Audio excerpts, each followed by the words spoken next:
Now, the US says Israel has agreed to 4-hour humanitarian pauses in fighting each day, allowing civilians to evacuate Gaza. Well, Joe Biden has hailed the agreement as a step in the right direction, but the Israeli Prime Minister has suggested the pauses would not be across the whole of Gaza and hasn't confirmed a plan for recurring breaks in fighting.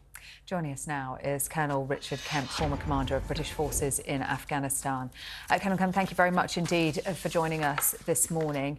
Where are we on this so-called agreement in pauses? It was announced by the United States, not by Israel yesterday.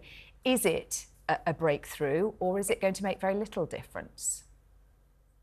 Well, it sounds like there's a difference of view between Israel and the United States, and it may well be that the US has leaked what they describe as their plan in order to put pressure on the Israelis to adhere to that, and it doesn't appear the Israelis necessarily want to. So we'll have to see how that evolves. But either way, I think that Israel has a very difficult choice to make, which is between making humanitarian pauses, which will potentially allow Hamas to gain fighting strength by taking some of the humanitarian supplies themselves, by giving them a pause in the action to regroup and move around and prepare themselves for the resumption of fighting. And that obviously is a negative for Israel. And secondly, Israel's doing their best and would like for the civilian population in Gaza to have humanitarian aid and to have pauses to enable them to move in and out, etc. So I think, Israel obviously has to make that decision, and it's not America's decision to make, it's Israel's decision. But Israel is a sovereign state, but of course it does have to listen to America. It depends on America for so much. Well, I think that's a very fair point indeed. You say it is Israel's decision, but ultimately the US has a lot of sway here.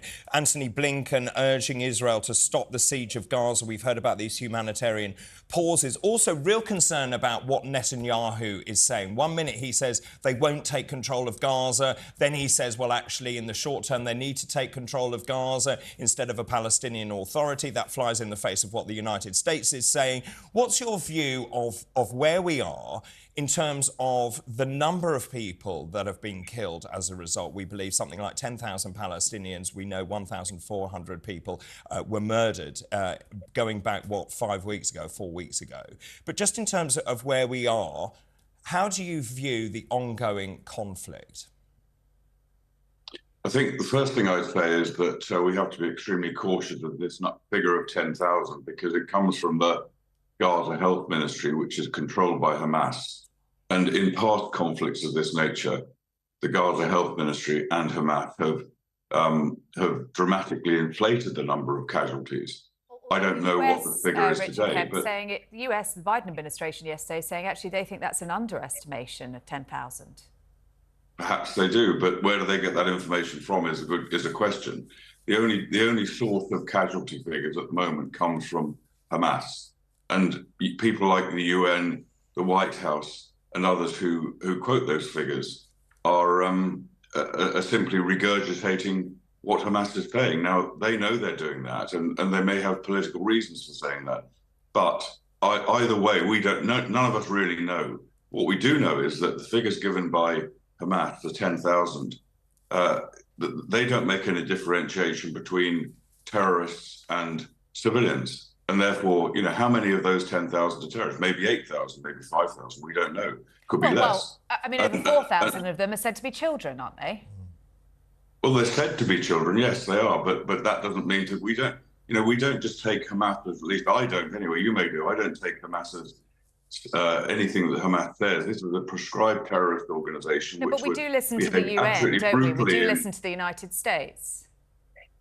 Well, yes, we do listen to the United States, but the United States, where did the United States, I would ask you the question, how can the United States possibly know the numbers of casualties except from the Hamas Gaza Health Ministry? Well, we're also hearing from UN aid workers, aren't we, who are telling us what they're seeing. We're hearing from doctors in hospitals who are telling us what they're seeing. Yeah, all of whom are surrounded by Hamas. Hamas is an oppressive organisation. They're violent, they kill people that don't adhere to what they want them to do. You shouldn't take any journalist that's in Gaza, any aid worker, any UN worker, any doctor, you should not take what they say as being fact. It might be. I don't know any. Let me move on, if I may. But what you should remember is that these are working within an oppressive regime, often in fear of their lives from that regime. And clearly there is a lot of pressure from the international community on Israel about what it does next in terms of the future. Can I bring it back to the United Kingdom? Because obviously tomorrow is Armistice Day. There is this big march being planned. Also, in terms of the Metropolitan Police, a lot of pressure on Mark Rowley to make a decision to ban this protest. I just wonder what your view is on this. This is a moment for people to pause, to reflect, to remember those people who paid the ultimate sacrifice. Do you think, given the inflamed tensions, the fact that Jewish people are frightened to go onto British streets, that many people are avoiding central London, is it right to say that actually tomorrow's march should be cancelled? You can march any other day, just not tomorrow. I think that would be a sensible solution in some ways, but you know, one thing we should remember is that those people who we commemorate on Remembrance Sunday and on Armistice Day the day before, these people fought and died in order to preserve our freedom, our liberties, our way of life. And that does include the freedom to and the right to protest. Of course it does. But I think on this day, we need to draw a distinction between a group of protesters who have marched consecutively for 4 weeks and those people who one day of the year, or 2 days of the year, if you include Remembrance Sunday, come out and remember some of our most revered citizens who gave so much for our country. And the priority should be to that on this day. If there's going to be a clash, if there's a potential for clash, then I think it should be they that have the priority. And it should be avoided at all costs. In some ways, it's like the idea of a protest clashing with a funeral procession. It's that kind of level of seriousness, not more so. So I think that we've already seen, I've certainly seen photographs of poppy sellers being intimidated by pro-Palestinian supporters. And also, I've read reports, and I don't know how true they are, of at least one poppy seller being assaulted in Edinburgh. I don't know if it's true or not. But certainly there is a possibility. And I'm also aware that veterans have been instructed by some of their regimental organizations, they've been instructed not to wear their medals, not to wear their regimental insignia on the street until they actually get to the event itself, for fear of provoking protesters. And I think that is a really sad indictment of the kind of state that things are in with these massive protests. These protesters are not protesting against Israel. These protesters are protesting against British government's policy on Israel. And they want to undermine the British government's support for Israel, which is fair enough. But at the same time, they're supporting, in many cases, they're supporting Hamas. And they're shouting from the river to the sea. They're shouting jihad, which means violent assault in this case. I know it has other meanings.